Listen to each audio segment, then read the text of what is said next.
หลังจากที่เราเล่นน้ำมาเป็นช่วงของการกลับนะครับกลับ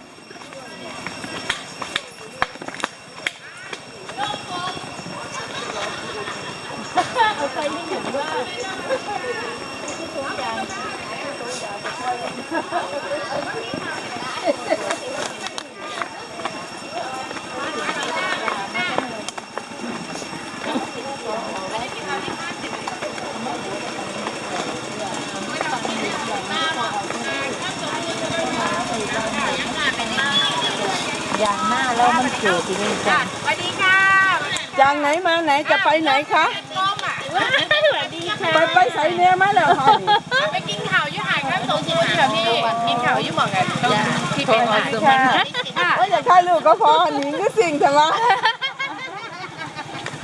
มาอยากให้ปัญหาลูกซื้อไปถือจริงก็เป็นปัญหาเลยเขาก็มาอวดวันเขาก็มาเดินตัวออกค่ะมาหอดค่ะโอ้ อันนี้ว่างอันนี้ สวัสดีจ้าสวัสดีค่ะ ก็แหละ มันเดี๋ยวออกมาแล้วดิเขาก็ใช้ได้ป้อมเลยสองเขาหนึ่งหรือสองใช้สีป่าเด็กเด็กเป็นคนอ่านที่เสียเท้าเลือดที่สอง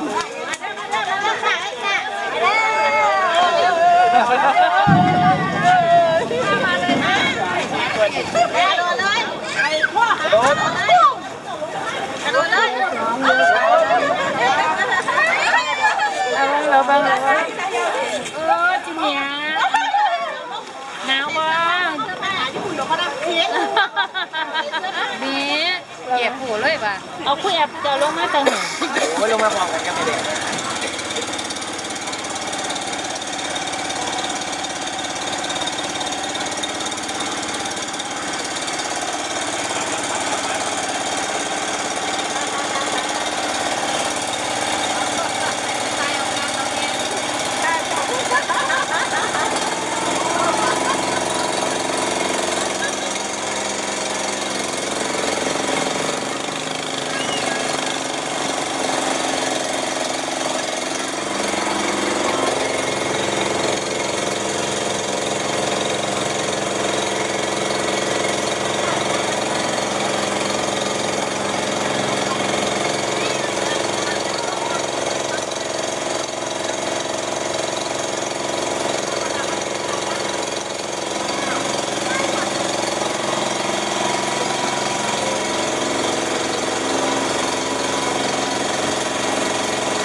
ไปตอนไปเห็นอัลบั้มเพลงจะได้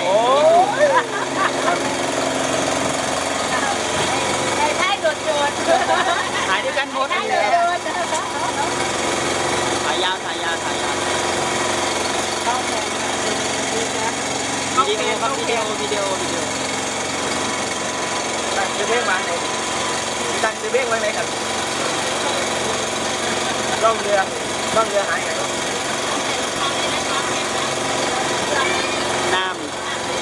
น้ำมันหมดเท่ากับหมดใจกันน้ำมันหมดทั้งหมดมันแรงเอาไปนี่แหละเขาเก่งยากมาก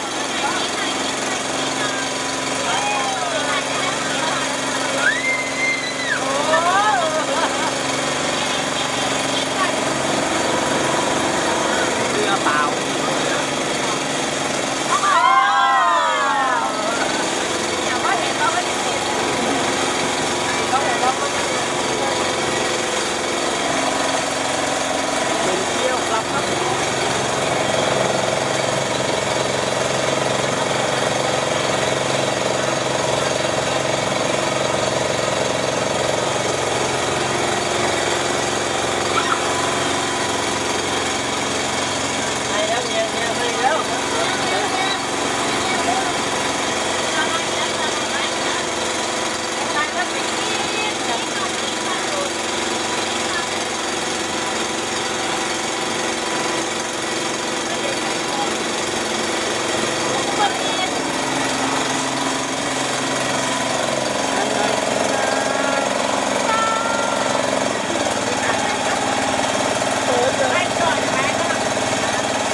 กินอาหารไตเลยถ้าไปกินแต่ก๋วยกับลาบ